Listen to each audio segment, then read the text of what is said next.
All right, perfect. Oh, hey, Mark. Hey, what's going on? Virtual reality is definitely one small aspect of the metaverse, but it's not the end state. It's not what a lot of companies even have in mind.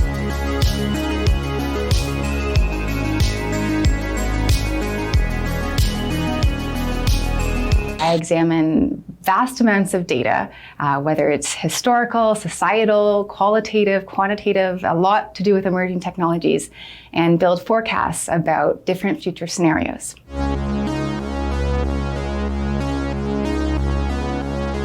It means different things to different people. How I would describe it is the convergence of the physical and the digital world, where spaces in the digital world become more immersive and where spaces in the physical world become more digitized and connected and clickable. Having a digital twin that you can use for medical appointments, or a digital twin of your home that you can use before you redecorate, those are all entry points into the metaverse.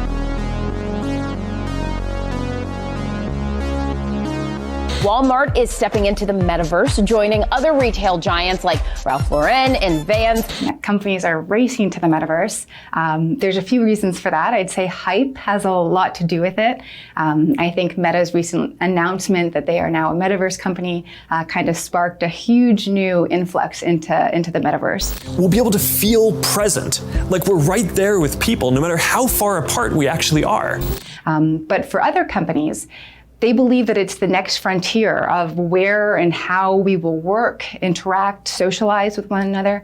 So similar to how social media became a non-negotiable, if this is the frontier of the future, companies want to position themselves for success in it and to claim their stake in it now.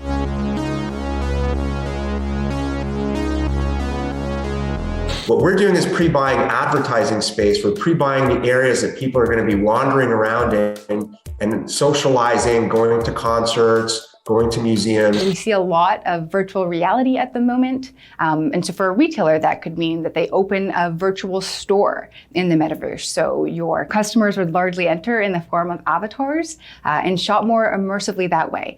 NFTs are an entry point into the metaverse. So you could issue an NFT and that token could represent a ticket or a coupon to purchase something in the physical world. And then there's the augmented reality version.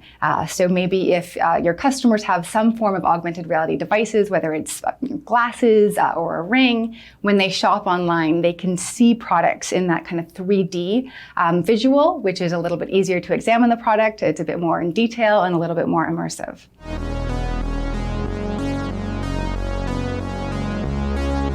Some governments have started to see the metaverse as an opportunity to improve accessibility for their citizens and for society in general. For example, Seoul is building what they refer to as Metaverse Seoul, which would contain a virtual tourist site and tourist attractions all the way to civil offices. So if you needed to book an appointment with a city official, it could be a little bit more challenging for you to get into the city. So you could just log into the metaverse and meet a city official that way. Barbados is building their next embassy in the metaverse, a virtual embassy. And that makes a lot of economic sense for them. Building a physical embassy all around the world, that's expensive. When we think about the advent of such technology, we can start looking towards a lower cost, much more efficient infrastructure that really plays to the modern age. So a virtual one would give the same kind of accessibility, if not more, at a much cheaper price. Of course, it comes with some privacy issues and a lot of things to still hash out.